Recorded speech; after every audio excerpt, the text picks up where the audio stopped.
Kanye is back in the news because he's doing interviews. Yeah. I guess probably the highest profile interview has been released partly at the time that we're filming this, which is the first half of his interview with Tucker Carlson. And he talked about, I suppose, some controversial decisions and activities that he's been up to, opinions,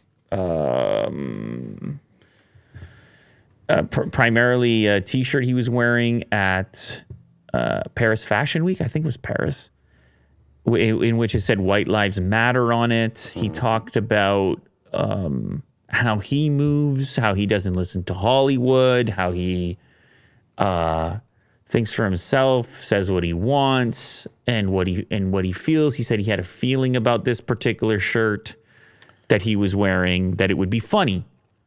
He also mentioned that his dad was the first Steve Jobs.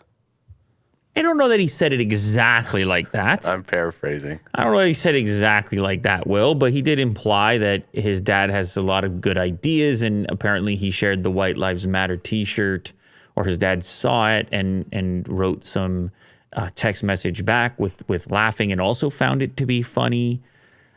Listen, he continues to find a way to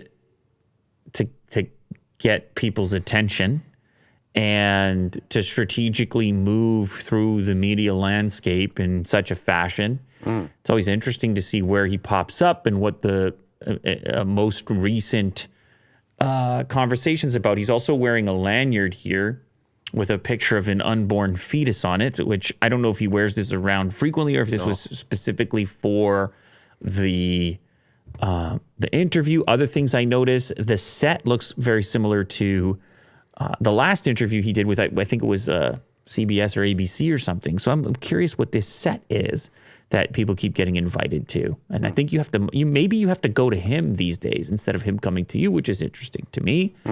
The hat that he's wearing says 2023 on it. Does that mean something, Will? Can you read into that? Quite possibly. I actually like the styling of the hat. It's similar to the hats that I like to wear, minus the 2023. Like a plain sort of faded hat. He's got a whole new style going on. Sure. But he does seem calm in this interview, and he seems like he's saying what he wants to say, whether people like it or not. I agree.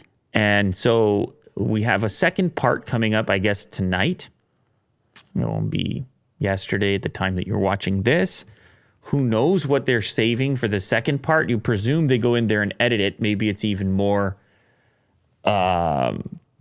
shocking, whatever takes place in the second part. But I think people are interested in what he has to say. I mean, that's the bottom line. People are definitely interested in what he has to say.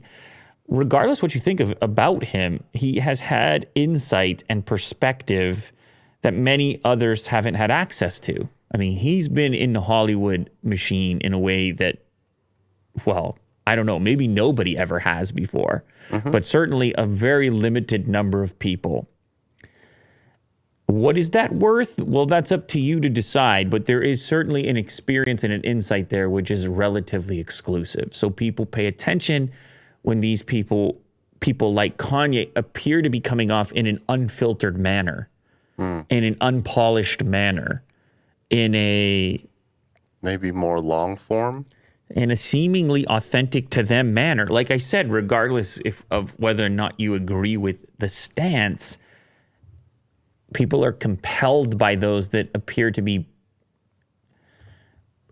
taking a break from the polished presentation of celebrity, which is everything's put together, following protocol, being less controversial, and so forth. So I don't know. There's really it's hard to analyze the first half of this and or try to figure out what the motive is, like beyond just talking. Like, I'm curious what the goal is. He's got the 2023 on the hat. He brought up Trump again. There's got to be more to the story here. You're going on Tucker Carlson. We're missing pieces here, Will. But they will be uncovered in time, I'm sure. But there's many stances. There's many stances in there. Sure, yeah. Many stances.